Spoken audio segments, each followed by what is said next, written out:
Good evening mga kamalunggay. So for tonight mini vlog, ito nga po at dahil sa kakapanood ko ng YouTube na mga pagkain ng mga Korea, kaya ito at nag-cravings ako ng kanilang ramen. So buti na lang at meron tayo dito sa bahay nitong Korean ramen na to at first time kong magluluto nito guys kasi may nga ako sa sabaw at sa mga ramen. So ito nga pala yung mga nasa loob ng ramen, meron siyang cheese flavor at saka yung dalawa po niya na mga sangkap. So hindi ko alam kung anong mga sangkap to kasi hindi ko mabasa dahil nga naka-Korean language siya. So, ito naman at tingin ko naman mukhang masarap tong ating ramen na cheese flavor at first time kong makakain ito guys. So, papakita ko sa inyo kung gaano kalaki yung pinaka noodles niya at malaki yung servings niya and I'm sure sulit na sulit to sa akin ngayong gabi. So, ito na nga po at lulutuin na natin.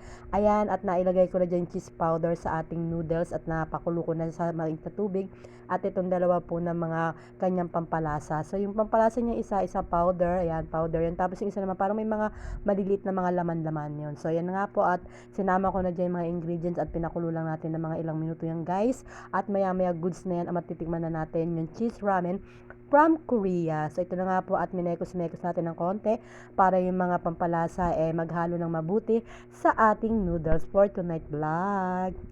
So, ayan na nga po at finally, ito na po ang ating masarap na cheese flavor na ramen from Korea. Yummy! Ito yung kanyang lagayan guys. So malaki talaga siya. Yung servings niya is napakarami.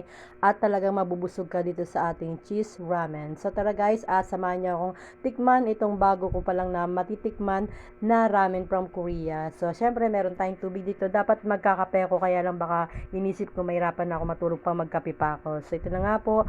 At atin na po siyang titikman guys. So keep on watching.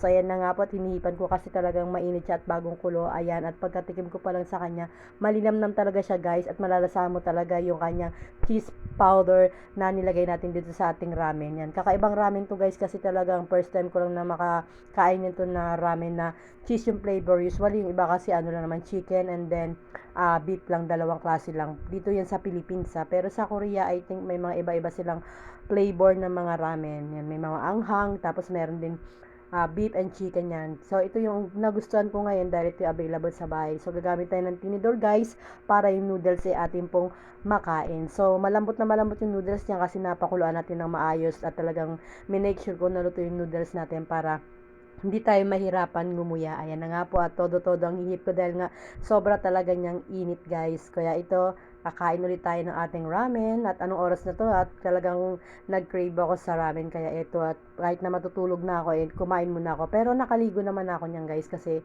nakapagugas na ako ng plato tapos ngayon lang dumating tubig dito sa Bulacan kaya medyo late na yan kaya haggard na naman ang person. So ayan at masarap talaga siya guys at talagang hindi ka magsisisi na bumili nito. Hindi ko lang alam kung magkano isa nito, parang I think 70 pesos yata yung isang ganong kalaki sabi lang ng anak ko 70 pesos. Hindi ko alam kung tama yung pagkakarinig ko 70 pesos pero kasi mahal talaga yata yung mga ramen ng mga Korean, 'di ba? Mga 70 pesos. Kaya nakita niyo naman kasi kung gaano kalaki 'di ba yung pinaka noodles niya marami. Ito yung baunan ko, 'di ba? Malaki yan at malalim. Talagang konti na lang at mapupuno na yan, guys. Kaya eto at tingnan niyo naman na nagmamadali sana akong kumain kaya lang mainit nga talaga siya, guys. At hinihipan ko talaga siya ng sobra kasi baka mamaya mapaso tayo, guys. Okay?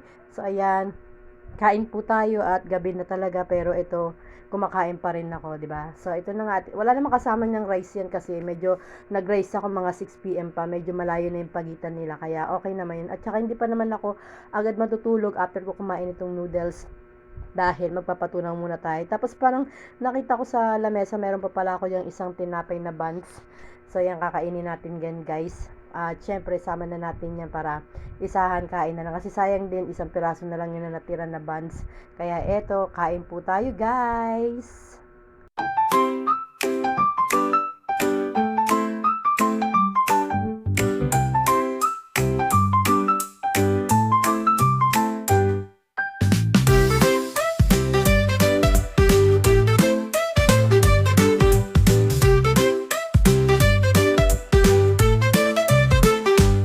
At eto nga, meron pa pala ako nito isang tira na buns. Kaya ang gagawin ko, syempre kakainin ko na to kasi bukas baka tumigas ito. At meron pala tayo rito na peanut butter. So papalaman natin to guys para makain na natin. So 'di ba maalat tapos matamis. Parang weird 'di ba? Pero kailangan na natin tong ubusin guys kasi sayang naman kung bukas pa natin tong kakainin titigas itong buns. Kaya ito na nga, alam mo naman ako, pag sinabing kain, kain talaga yan. Kaya lalagyan na natin ng enough amount yung ating buns para makain na natin. Siyempre, bibigyan natin yung mga mga dabar cuts. Nasa baba si Wolfie tapos si Milo nasa gilid ko rin. Si Milo naman ay si Cooper naman nasa labas naman. So ito lalagyan na natin yung ating buns na natira para goods ang ating snack ngayong gabi. Snack talaga, hindi talaga to kain na panggabihan, pero syempre alam niyo naman pag nag-crave yung tao na katulad ko talagang kailangan sundin natin yung ating bunganga. Bunganga talaga. So ayan, nakita niyo meron na akong binigyan sa ilalim kasi nandun nga sa ilalim ng lamesa ko si Wolfie tapos si Myron na sa gilid, si Cooper pala nasa labas. So ito nga po guys, at kain ulit tayo guys. And again, please don't forget to subscribe, follow me, paki-share na rin po ng ating mga vlog, and good night everyone. At happy eating sa mga nanonood pa sa akin ngayong gabi. Kita niyo na, dinilaan ko pa yung buns kasi tumulong nga yung peanut butter. O, diba? Akala mo hindi nagabihan? Grabe na ire!